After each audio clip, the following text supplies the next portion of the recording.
Hello everyone, welcome back to the Quick Coding Bites.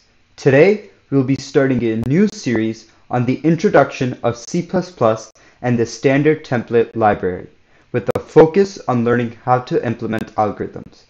This series will be structured so that it'll lead us into discussing algorithms, as we'll learn the tools needed to actually implement them. I will assume you have basic knowledge or a general idea of how computers work.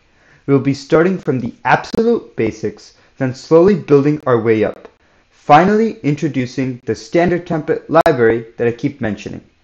And we'll also talk about how this library makes implementing our algorithms easier. At that point, we will begin a new series learning about data structures and how to implement them.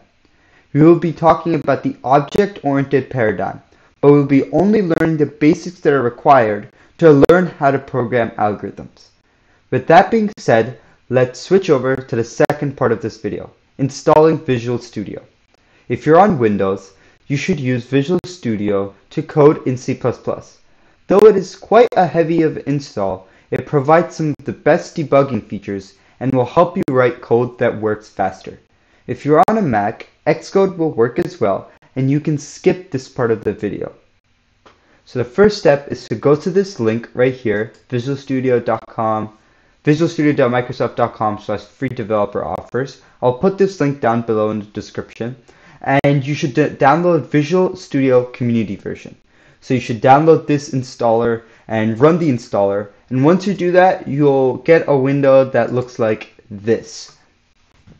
So what you'll do is actually, it's going to be a little bit different because I already have downloaded Visual Studio. So you'll get something like this when you install your installer. So from there, the only thing you need is desktop development in C++. So you're able to configure your Visual Studio to code in many different languages. But I've also installed Python development. But for this series, you will only need desktop development with C++. So you can look at other individual components if you want. There's language packages.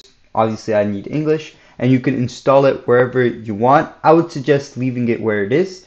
And it is going to be quite a big of an install. So you have to be really patient because I think it's like around 20 or 30 gigs.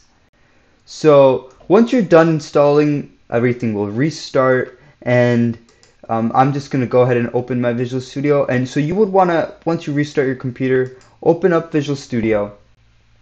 And it's going to take a brief moment for it to open up. So you won't have anything here because I've already used this IDE, so I'll have some recent projects. But you won't have anything here. But you would create a new project. You want to pick from all, you're going to have a couple options here. You want to pick an empty project. You want to pick an empty project. Start from scratch in C++. For Windows, provide no starting files. You can name your project whatever you want. I'll name it YouTube video. You can save it wherever you want. I'm going to go to my desktop or desktop. And you can hit create. It'll take a couple seconds for it to create your project, but eventually, creating project, eventually it'll get to a blank screen, so it's taking a bit. So yep, eventually you'll get to a blank screen like mine, and now you're ready to program in C++. In the next video of this series, we'll be writing our first lines of code in C++. Stay tuned.